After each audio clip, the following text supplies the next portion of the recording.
Odd position. I know it's definitely not the most flattering. You're supposed to always be looking up because you look slimmer. So a camera angle would be at a higher position than you, so it slims you. This position just gains even more weight than the camera already does to begin with, but I don't care. I'm definitely in that I don't give a shit mood today. The moon is in Cancer, so it's a very feminine, stressed out energy in a sense, with all the other things going on, as above, as below, or whatever they call that. So if you're feeling just tense, stressed, just annoyed, and you're a woman, then that's probably why. Or you just lack patience like you usually do. It's in the air. The energies are real and legit. Energies around us it's already been scientifically proven to affect people. So why not study it a little bit more so you understand it a little bit better and you're prepared for it, which is kind of where I took off many years ago for astrology, which is the study of the stars and the cosmos, and not the tarot cards, not the hocus pocus bullshit. It's literally scientific energies, like astronomy in a sense. But either or, we are highly affected by the transits. We are highly affected by the moon, let alone these other planets. So that's literally what's in the air today. And it got me thinking. I was brought up in a very Christian home that read the Bible every day, that would base everything off of scripture, which is good in that sense. We weren't taught, like the Catholic Church, to just do this dumb bullshit, and there was some freedom to it, right? It wasn't just the repetitiveness of other religions out there. So that was good, because sometimes a Christian home is not always that way. It's very sheltering. And though I was kind of sheltered, I wasn't sheltered in a mental sense, if that makes sense. I wasn't allowed to date, right? I wasn't allowed to go out and do this stuff. But I was allowed to think. I was allowed to view things differently and have a debate and argue. I was allowed to understand differently, which is really rare for a sheltered Christian home. My mother was so honest. She would talk about anything we cared to talk. I knew more about sex than the kids, teenagers having sex at school, because we were just a very open family. And there's nothing off the table that she was not willing to always discuss. So we were free mentally. So as I've gotten older and married, I think back on some of the arguments that are just inevitable in life when you're married to someone or in your relationship with someone. You guys argue on occasion. More so if you guys are very honest with each other and you communicate.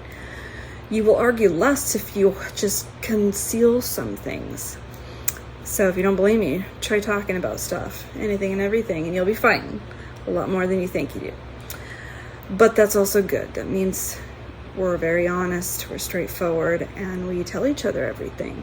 But at the same time, that can sometimes occasionally bring on arguments.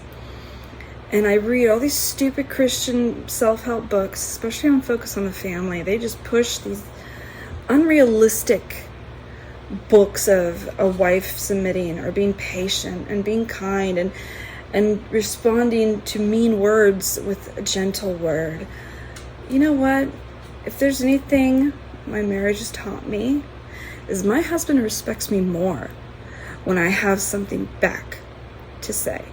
When I say it effectively, when I say it with strength, when I say it with dominance of what I know to be true, what I'm passionate about, that turns him on.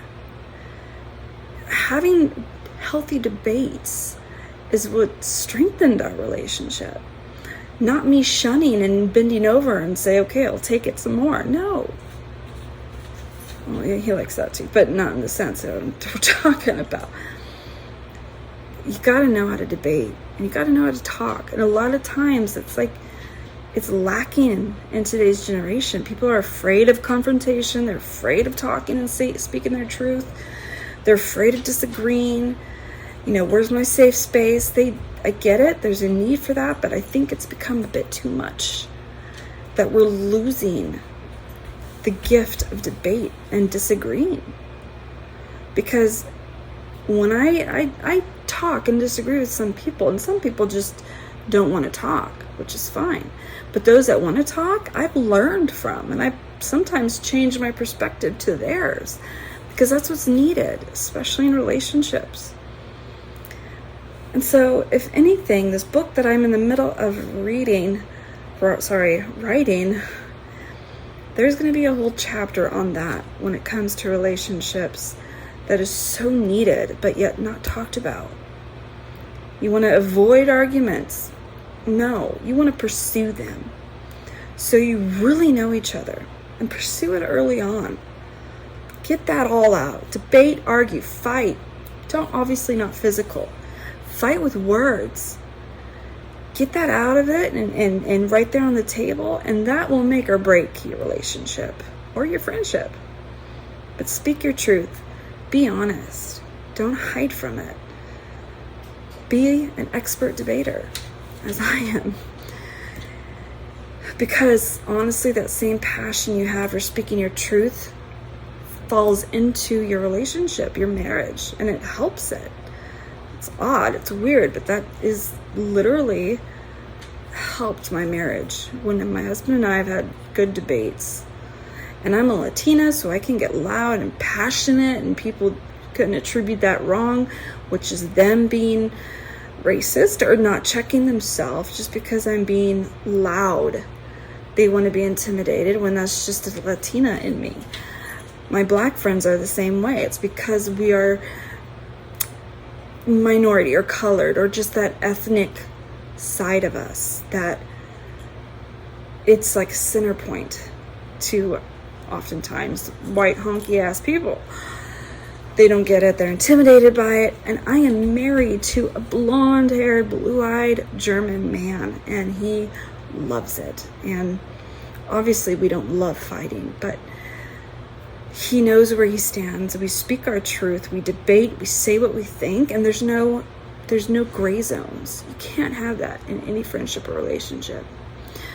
So I'm definitely going to cover that in the book that I'm writing, because that is needed and not talked about, especially from a religious twist, which I have with my background and my current spirituality, which is frowned upon from many Christians, no doubt, and frowned upon from many astrologists and people that are New Age, which I am not, but they want to think, anyway, read the book and you'll learn all about what I was going to say there. But there's my 2 cents today. It's just sad. So if anything, this new moon full of woman, feminine emotions, let's not hold back. Let's be smart about it. But do me a favor and don't hold back. And then let me know how it goes. I guarantee you'll have something to share with me.